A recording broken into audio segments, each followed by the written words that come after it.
site, the AMA building just beyond it on the river. But it doesn't just match building height, it also matches building tone. It's sandwiched between the all-white Wrigley building, the all-black AMA building, so this bluish-grayish glass creates a transitional element between the two. Again, it pays tribute to all that's around it, blends all the surroundings into one building.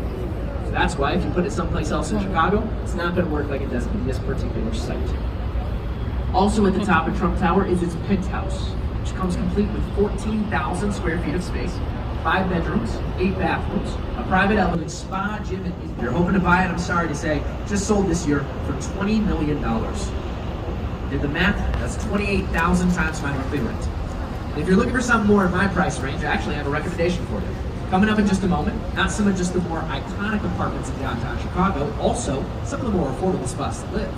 For a studio or one-bedroom apartment, all the listings inside go for $1,300 to $2,000 a month. Which may not sound cheap depending on where you're from, but for downtown Chicago, with a river view, and right across the street from that $20 million suite, now I gotta find a better deal. It's these 2 Cordicott buildings coming into view on the right, Marina City Towers, apartments from the 1960s. Back when they were built in the 60s, not a whole lot of apartments downtown. So they had to have every amenity you can find in a modern city within the building itself. They're self-sustainable. Inside you can find a grocery store, movie theater, bowling alley, ice skating rink, swimming pool.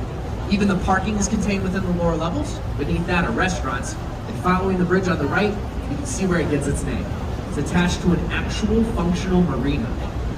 You can access all of that from the building without changing out of your pajamas. It's an introvert's dream. You can also get a better view of the parking on the lower levels. Cars will only come out the backside twice. Don't worry, both intentional. One was a Steve McQueen movie called The Hunter. The other was an Allstate commercial. Did the same thing a few years ago. But it is somebody's job to valet park all those cars. So if you ever feel like your job is stressful, just know it could probably be way worse. Left-hand side, short and stubby concrete building, 5'5" at the top, 5'5" West Wacker.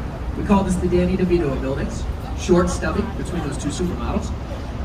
It is a brutalist building, which doesn't have to do with its brutal boxy appearance, it's actually the material it's made out of. Brutalism comes from the French term béton brut, means raw concrete.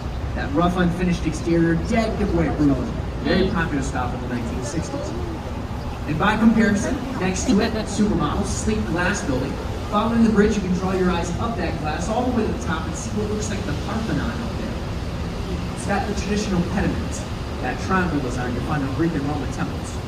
This is a neoclassical design from the 1990s. Now again, we're still using European aesthetics from the past, just like revivalism, but instead of copying and pasting now, we like to make remixes. We take old, prove them with modern technology, where that nice modern glass comes from, update them to the modern era. So again, contributing something of our own now, not just copying. Also, eye level to the left is Chicago's Riverwalk, which is actually a fairly new addition in the grand scheme of the city. Phase 3 finished in 2016. Cost $112 million in total. That is spots to grab a bite to eat or drink. An amphitheater here where you can catch some free shells or free tidbits of architecture boat tours. There are spots to dip your kayak in the river, spots to go fishing, but my favorite addition was a fish hotel. It sounds weird. It's actually a spot where local fish species can hide from some of the more invasive predators and boats that patrol the waters. And since the 70s, over 60 species of fish have returned to the river. So it's actually doing its job, helping us repair the ecosystem and establish better relationships with this river, which is very important. Because ever since the beginning of Chicago, we really neglected these waterways. Used it mostly for transportation and trade, which you're not paying attention to the fish or the ecosystem underneath what you're transporting. In fact, one of the biggest concerns I get on our tours is dyeing the river green every year for St. Patrick's Day. We did it just a little over a month ago, you might be aware. But you don't have to worry, it's not toxic sludge, it's non-toxic vegetable oil. It's actually orange. We call it leprechaun dust. We're the company that does it. Drive up and down in a shoreline boat until it looks green enough. Only year it was ever an issue, first year we did it, we used 100 pounds of dye, 2.5 times the amount we use now. Dyed our river green for well over a week and a half. But thankfully, we perfected that amount. It's not too big a concern anymore.